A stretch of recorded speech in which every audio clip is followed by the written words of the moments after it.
Hello friends, आप देख रहे हैं आपका चैनल शेयर बाजार विद आयुष। और दोस्तों, इस वीडियो में हम बात करने वाले हैं अपकमिंग आईपीओस के बारे में।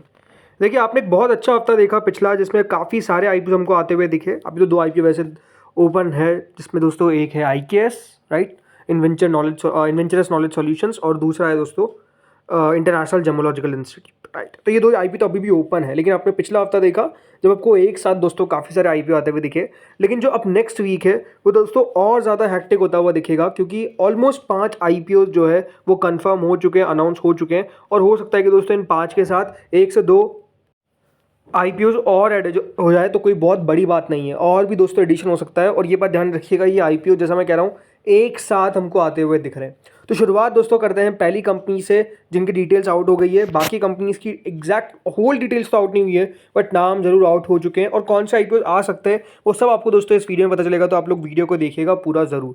सो फ्रेंड्स, पहला नाम तो आप सबको पता ही होगा, ममता मशीनरी का है, जो दोस्तों ओपन होगा 19 दिसंबर से 23 दिसंबर के बीच में। 10 रुपये की फेस वैल्यू के साथ कंपनी अपना आईपीओ लेकर आ रही है। 230 से 243 का इसका प्राइस बैंड कंपनी ने सेट कर दिया है। करीबन 61 शेयर्स का लॉट साइज है। 179.39 करोड़ का दोस्तों ये आईपीओ है, जिसमें से पूरा का पूरा एक ओएफएस आपको देखने को मिलेगा। एम्प्लॉयज़ के लिए डिस्काउंट है 12 रुपये पर शेयर का। तो दोनों एक्सचेंजेस पे याद रखिएगा, आपको ये लिस्ट होता हुआ नजर आने वाला है। इस आईपीओ के अंदर दोस्तों 50% रिजर्वेशन रखा गया है। क्यूआईबी कैटेगरी के लिए 35% रिजर्वेशन रखा गया है। रिटेल कैटेगरी के लिए तो एचएनआई कैटेगरी के लिए रखा गया है 15% ओनली। तो नो डाउट दोस्तों ये इशू ओपन होता हुआ देखने को मिलने वाला है। और कब से? From 19th, right. दूसरा आईपीओ दोस्तों जो भी 19th से ओपन होगा, नाम है ट्रांस रेल लाइटनिंग। जी हाँ, Trans Rail Lightning IPO open होगा फ्रॉम 19th to 23rd। 2 रुपये की दोस्तों इसकी फेस वैल्यू होने वाली है। डिटेल्स जो है वो मेजरली अब कल निकल कर आ जानी चाहिए। प्राइस बैंड अभी तक तय नहीं किया गया, जैसे मैंने आपको बताया, क्योंकि डिटेल्स आउट नहीं हुई है। बट करीबन दोस्तों ये आईपीओ 800 करोड़ से ऊपर का आपको होता हुआ नजर आएगा, राइट। दोनों एक्सचेंजेस पे इसकी लिस्टिंग आपको देखने को मिलेगी। इस आईपीओ के अंदर भी याद रखिएगा 50% रिजर्वेशन है। क्यूआईबीज के लिए 35% है, रिटेलर्स के लिए तो 15% है, एचएनआई कैटेगरी के लिए। तो ये सेकंड मेन बोर्ड है दोस्तों, जो ओपन होगा फ्रॉम 19th दिसंबर। थोड़ा सा कंपनी के बारे में आपको जानकारी देता हूँ दोस्तों। ट्रांस रेल लाइटिंग लिमिटेड एक बेसिकली इंजीनियरिंग और कंस्ट्रक्शन कंपनी है, जो पावर ट्रांसमिशन एंड डिस्ट्रीब्यूशन और मैन्युफैक्चरिंग करती है, लेटाइज स्ट्रक्चर्स, कंडक्टर्स और मोनोपोल्स की। तो इस प्रकार की दोस्तों कंपनी है जो अपना आईपीओ लेकर आ रही है। तीसरा आईपीओ दोस्तों आता है सनातन टेक्सटाइल्स का। जी हाँ, सनातन टेक्सटाइल्स आईपीओ भी ओपन होने वाला है। कब से? 19 तारीख से 23 तारीख के बीच में। ये कौन है? मेन बोर्ड इशू आ गया है। फेस वैल्यू है 10 रुपये पर शेयर की। डिटेल्स आउट नहीं हुई है, लेकिन करीबन 550 करोड़ का दोस्तों ये आईपीओ होने वाला है, जिसमें से 400 करोड़ का रहेगा फ्रेश इशू। तो बाकी का बचा हुआ रहेगा ऑफर फॉर सेल 150 करोड़ का। दोनों एक्सचेंजेस पे लिस्ट होगा। इस आईपीओ के अंदर भी याद रखिएगा 50% रिजर्वेशन है क्यूआईबीज के लिए, 35% है रिटेलर्स के लिए, तो 15% है एचएनआई कैटेगरी के लिए। सनातन टेक्सटाइल दोस्तों काम करती क्या है? वैसे तो दोस्तों हम नाम से समझ सकते हैं कि बेसिकली कंपनी जो है वो टेक्सटाइल सेक्टर से बिलोंग करती है। कंपनी एक पॉलिएस्टर यार्न मैन्युफैक्चरर है और ग्लोबल सप्लायर है कॉटन यार्न की। जो कंपनी है उसके दो बिजनेसेस है, एक पॉलिएस्टर यार्न प्रोडक्ट्स का और दूसरा कॉटन यार्न प्रोडक्ट्स का। और एक और वर्टिकल कंपनी का दोस्तों आ जाता है, जिसमें company yarns for technical textiles and industrial uses जो है उसके लिए काम करती है। तो इस तरीके का दोस्तों कंपनी का काम है। ये बात ध्यान रखिएगा, जो इनकी टेक्निकल टेक्सटाइल्स है वो काफ़ी सारे सेक्टर्स में यूज़ होती है, जिसमें automotive, health care, construction, sports, outdoor activities और प्रोटेक्टिव क्लोथिंग आ जाती है। तो इसके बारे में हम डिटेल में जल्द बात करेंगे, लेकिन हाँ, ये तीसरा मेन बोर्ड आईपीओ जो 19 तारीख से ओपन हो रहा है। चौथा आईपीओ कौन सा है दोस्तों? चौथा आईपीओ है डैम कैपिटल एडवाइजर्स। आपको बता ही रहा था कि देखिए डैम कैपिटल एडवाइजर्स जो है वो ओपन हो सकता है, और अब डिटेल्स आउट हो चुकी है, सारी नहीं बट हाँ डेट्स। 19th दिसंबर से 23rd दिसंबर के बीच में दोस्तों डैम कैपिटल एडवाइजर्स का आईपीओ ओपन होगा। तो चौथा आईपीओ जो 19 तारीख से ही ओपन होगा।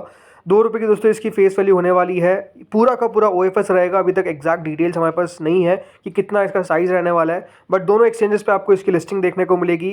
कंपनी के अंदर दोस्तों जो रिजर्वेशन रखा गया है वो है 50% for the QIBs, 35% for the retails and 15% for the HNI category.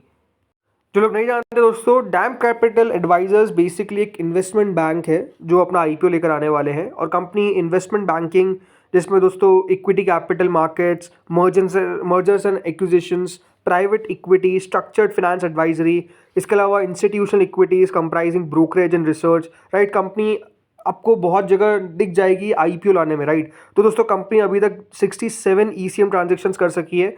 कर चुकी है, जिसमें से ऑलमोस्ट 26 IPOs हैं, 15 QIPs है, 5 ऑफर फॉर सेल है, 6 प्रेफरेंशियल इशू है, 3 राइट इशू है, 7 बायबैक्स है, 4 ओपन ऑफर्स है और एक initial public offer of units मतलब जो RET हम बोलते हैं वो कंपनी लेकर आ चुकी है। तो डैम कैपिटल एडवाइजर्स अपने आप में दोस्तों ये एक इंटरेस्टिंग टाइप ऑफ कंपनी रहेगी जो अपना IPO लेकर आने वाली है। नो डाउट इसको भी अच्छा रिस्पॉन्स मिल सकता है। ये तो 4 IPO हो गए जो 19 से ओपन होने वाले हैं। 5वां दोस्तों IPO जो 20 तारीख से ओपन होगा, लेकिन इस बात का ध्यान रखिएगा कि इस IPO के लिए भी आपको अलग से फंड चाहिए, राइट। वेंटेटिव हॉस्पिटैलिटी में भी अगर आपको पैसा लगाना है तो उसके लिए आपको दोस्तों अलग से पैसा चाहिए, ना कि पैसा यूज़ आप कर सकते हैं चारों IPO का इस कंपनी में, राइट। तो देखिए वेंटेटिव हॉस्पिटैलिटी ये 20 से 24 दिसंबर के बीच में IPO ओपन होगा। 1600 करोड़ का दोस्तों IPO रहने वाला है, पूरा का पूरा फ्रेश इशू रहेगा, डिटेल्स अभी तक आउट नहीं हुई है। लेकिन इस IPO के अंदर दोस्तों 75% रिजर्वेशन है फॉर द QIB कैटेगरी, 10% है फॉर द रिटेल और 15% है for the HNI category. Ventive Hospitality मतलब दोस्तों जो कंपनी काम करती है वो हॉस्पिटैलिटी बिजनेस के अंदर ही है। कंपनी का प्राइमरली फोकस है on businesses and leisure segments. जो कंपनी का फोकस है दोस्तों वो किस तरीके से डेवलप करना है और मैनेज करना है high and luxury hotels and resorts, right. Company के पास ऑलमोस्ट 11 ऑपरेशनल हॉस्पिटैलिटी एसेट्स है और इन इंडिया और मालदीव्स के अंदर भी ऑलमोस्ट 2036 कीज़ मिल जाती है आपके इस कंपनी को। तो नो डाउट ये भी एक इंटरेस्टिंग IPO आने वाला है, लेकिन इस IPO के अंदर सिर्फ 10% ही रिटेल का हिस्सा रहने वाला है।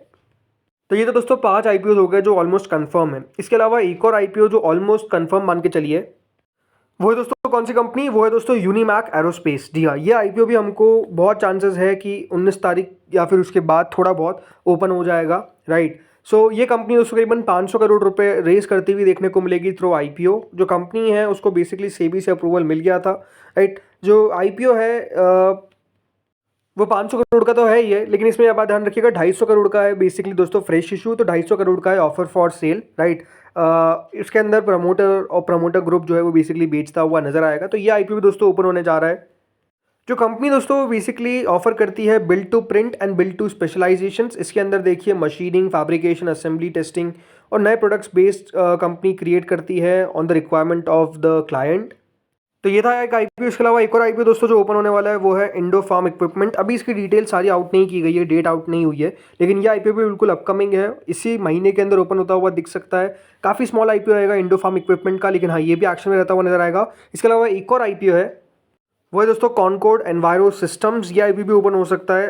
ये IPO कितना एग्जैक्ट साइज का रहेगा वो तुमको आगे पता चलेगा, लेकिन हाँ इस IPO की भी बिल्कुल चांसेस है कि दोस्तों ओपनिंग आपको देखने को मिल जाएगी। फ्रेश इशू करीबन 192 करोड़ का रहने वाला है, बाकी कंपनी OFS लेकर आएगी और इस IPO के अंदर 75% रिजर्वेशन रहेगा QIBs के लिए, 10% रिटेलर्स के लिए, तो 15% HNI के लिए। तो आप समझिए कितने सारे दोस्तों IPO जो है वो बेसिकली हमको एक्शन में देखने को मिल रहे हैं, और ये एक के बाद एक के बाद एक के बाद एक के बाद नहीं, एक साथ आते हुए दिख रहे हैं, राइट। तो एक साथ IPO बेसिकली आ रहे हैं, तो नो डाउट आपको फंड्स का यूज़ भी थोड़ा सा अब सोच कर करना पड़ेगा। बट यही है, देखिए जब आते नहीं IPO तो एक भी नहीं आता है, बट जब आते हैं तो सब एक साथ आते हैं। अभी सोचना चाहिए दोस्तों सेबी को भी एक साथ कितने सारे IPOs आ सकते हैं, बिकॉज पब्लिक के पास पैसा लिमिटेड है, और अगर इतने सारे IPO आते हुए नजर आएंगे तो नो डाउट जो मैनेजर्स लेकर आ रहे हैं उनको भी पता है कि रिस्पॉन्स जो है वो डेफिनेटली थोड़ा बहुत कम होता हुआ दिखेगा। बट आई थिंक यही है कि सब चाह रहे हैं कि हम किस तरीके से नए साल से पहले लिस्टिंग करवा लें, और वो एग्जैक्टली अब देखने को मिल रहा है। तो नो डाउट दोस्तों एक्शन जो है वो आपको IPO मार्केट के अंदर काफ़ी ज़्यादा बढ़ता हुआ देखने को मिलने वाला है। तो दोस्तों इस वीडियो में इतना ही था, होपफुली इन्फॉर्मेशन आपको बढ़िया लगी होगी। अगर बढ़िया लगी तो प्लीज़ लाइक कर देना, चैनल से पहली बार जुड़े हो सब्सक्राइब कर देना। Thank you friends for watching this video.